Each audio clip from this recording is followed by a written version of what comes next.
Quelle est la première chose que l'on perd au moment d'une rupture amoureuse? Grosse question, plein de réponses possibles. J'ai la mienne, serez-vous d'accord? Vous me direz ça en commentaire. En tout cas, la vidéo, elle commence juste après le générique.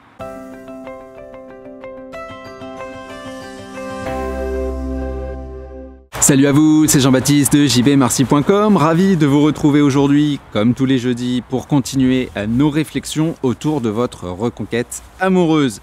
Laissez-moi vous poser une question. Quelle est, selon vous, la première chose que l'on perd au moment d'une rupture amoureuse? En réalité, des bonnes réponses, il y en a plein. Vous allez peut-être me dire qu'on perd son optimisme, on perd sa moitié, on perd son courage, on perd son objectivité.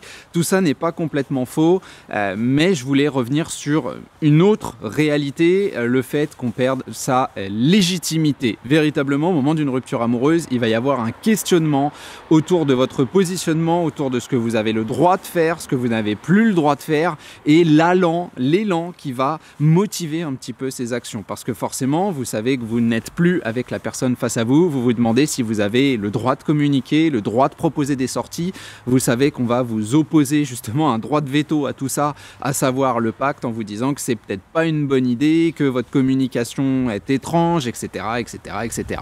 Moi, c'est cette idée-là que je voudrais discuter parce que c'est vrai que c'est quelque chose que j'entends excessivement souvent, des gens qui me disent, bah voilà, moi je ne me sens pas légitime à contacter la personne que j'ai face à moi, elle a fait le choix du bonheur solitaire ou avec quelqu'un d'autre et du coup je sais pas bien où est ma place. Nous on revient là-dessus aujourd'hui, comme d'habitude la vidéo est séparée en plusieurs parties et on va pas tarder à sauter dans la première, à savoir la légitimité autour des détails à régler. C'est finalement ce qui reste, hein, si vous voulez, au moment d'une séparation, il y a un relent effectivement de légitimité qui va être conservé. C'est une légitimité qui n'est pas très intéressante et surtout qui va être réelle à très court terme. Il faut régler quoi au moment d'une rupture amoureuse? Les affaires courantes, donc que ce soit le fait de récupérer vos vêtements, le fait de récupérer la caution de l'appartement qu'on va vendre, le fait de dégager tout ce qu'il y a, les meubles, etc., de peut-être vendre, se partager l'argent, les sommes d'argent sur les comptes courants, les comptes communs qu'il faut peut-être fermer,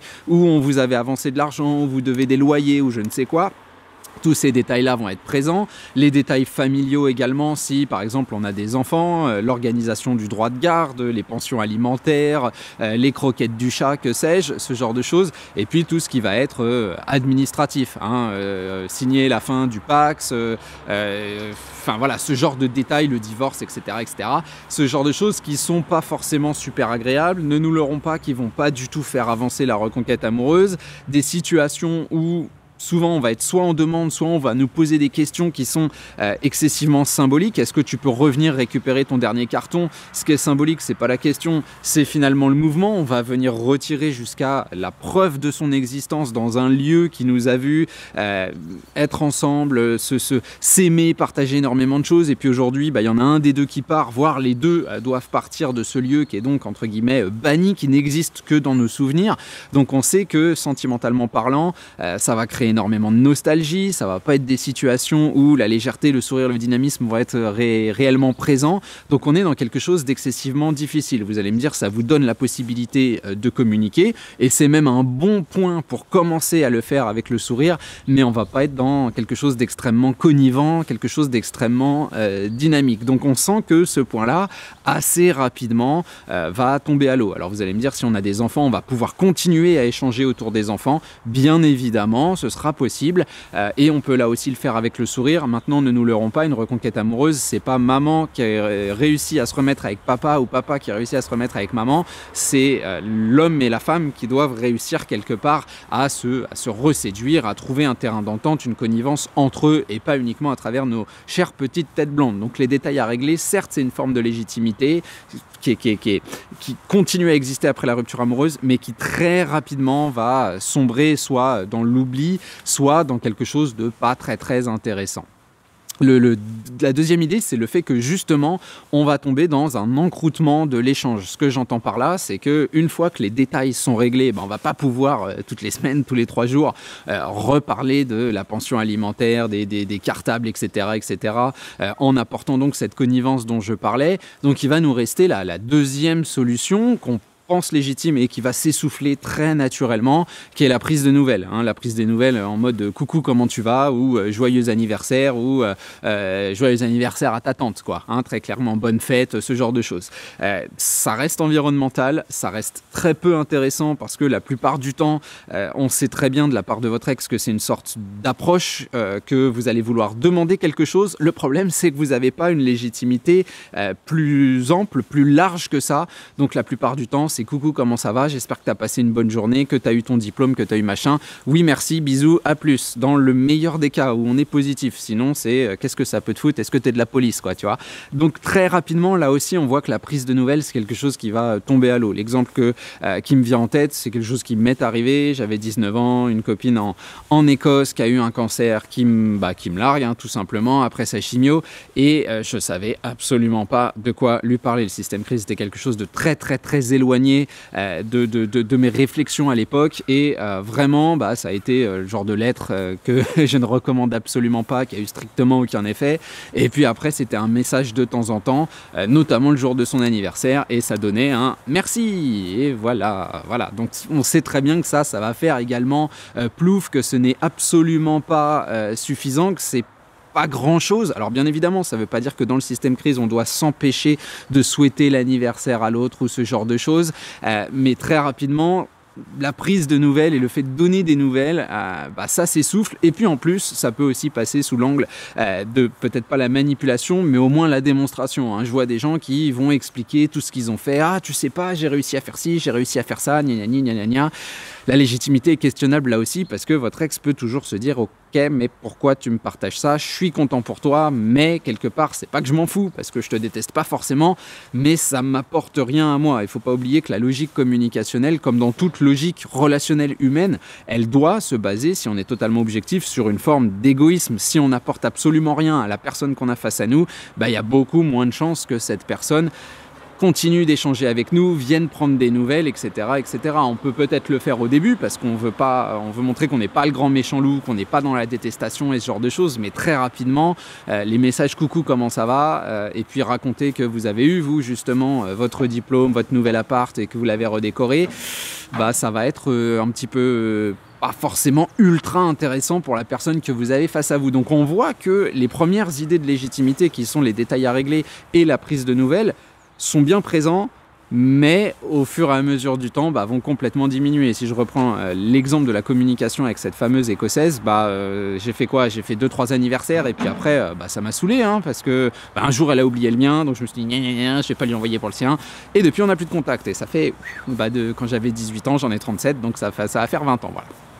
Plus ou moins, on voit que je suis pas très très bon en maths, mais on comprend à peu près que effectivement la légitimité commence à diminuer. Du coup, notre but dans la reconquête amoureuse, c'est d'en créer une nouvelle de légitimité. Et devinez quoi, roulement de tambour là également, c'est notre troisième partie, c'est l'idée de légitimité environnementale. On doit trouver autre chose que ce qui nous vient fondamentalement à l'esprit. On sait quand même que dans la globalité de notre communication, si on parle de sentiments, si on fait une grande déclaration d'amour, on risque de se manger un bon gros pacte en travers de la tronche. Pourquoi? Parce que la personne face à nous a pris une décision qui est légitimée par un conflit, quelque part, quelque chose qu'on nous reprochait, une situation qu'on ne pouvait plus vivre, la présence d'une autre personne, que sais-je.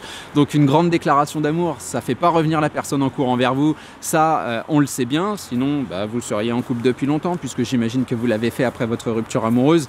J'allais dire comme tout le monde, peut-être pas, mais c'est quand même très très très souvent le cas. On sait que si on est dans le reproche du justement tu ne prends pas assez de nouvelles, tu pourrais de temps en temps m'envoyer un texto, ce que vous avez tout à fait le droit de ressentir. Maintenant à formuler, c'est beaucoup moins intelligent. Pourquoi? Parce que vous allez créer du conflit. La personne face à vous va vous expliquer que c'est compliqué, qu'on ne sait pas non plus justement quoi vous envoyer, on ne sait pas trop quoi vous dire, on ne veut pas vous laisser trop d'espoir, etc., etc. Donc on sent que la légitimité, elle est discutable des deux côtés. Il y a un questionnement réciproque sur le pourquoi est-ce qu'on pourrait communiquer. Et si on reste dans la prise de nouvelles, l'administratif, ce genre de détails, oublie pas le cartable du gamin, etc., ça peut être important. Je veux dire, oui, il ne faut pas oublier son cartable pour aller à l'école, on est bien d'accord, mais ça va très vite être chiant, hein, dans le sens où il ne va pas y avoir cette connivence, il ne va pas y avoir ce sourire, et puis très rapidement, il y aura de moins en moins de justification, si ce n'est cette idée de resserrer complètement le tunnel sur, par exemple, nos enfants, ou l'animal de compagnie, ou la maison à vendre, etc. etc.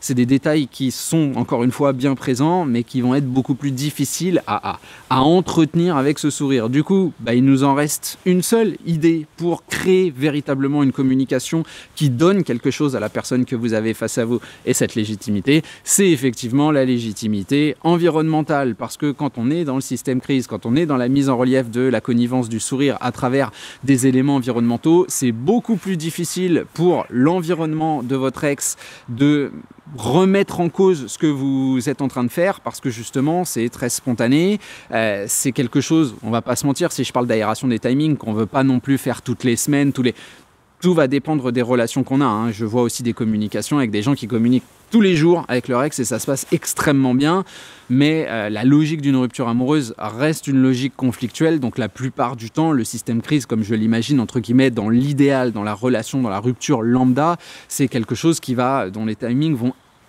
énormément varié selon effectivement ce qui va se passer dans notre environnement et puis selon les degrés de réponse qu'on a de la personne qu'on a face à nous. En tout cas, très clairement, on est dans quelque chose qui est beaucoup plus incitatif que la prise de nouvelles, qui peut en plus faire comprendre à la personne que effectivement, même s'il y a une rupture amoureuse, ce fameux éléphant dans le couloir, nous on arrive à parler plutôt du crépi ou du parquet que de l'éléphant, tout le monde le sait, hein, qu'il est là, mais on fait passer notre volonté de contact sur quelque chose de beaucoup plus spontané, comme je le disais, et puis de beaucoup plus lié à un événement, à une observation, à quelque chose qui vient d'arriver dans mon environnement, qui me permet ce sourire, mais qui laisse penser que derrière, je ne vais pas te matraquer de questions, de volonté immédiate de te revoir, etc., etc. Et une fois que ce système est en place et qu'effectivement, on arrive à échanger avec ce sourire-là, la prise de rendez-vous sera possible et on sent que l'importance globale de la communication, c'est effectivement de reconstruire une forme de légitimité, une forme de sourire et finalement, quelque part, on va pas se mentir non plus, de montrer patte blanche, de montrer à la personne qu'on a face à nous que non, on n'est pas dans une attente absolue,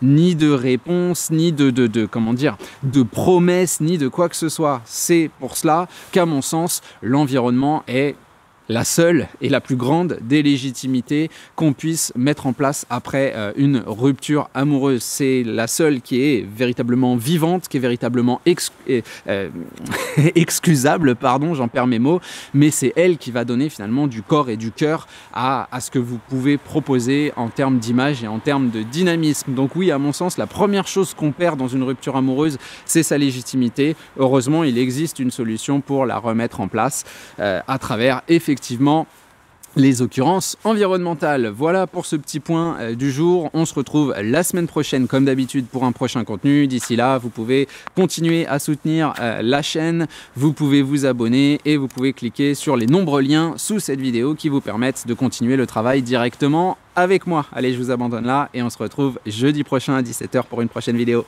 Salut à vous!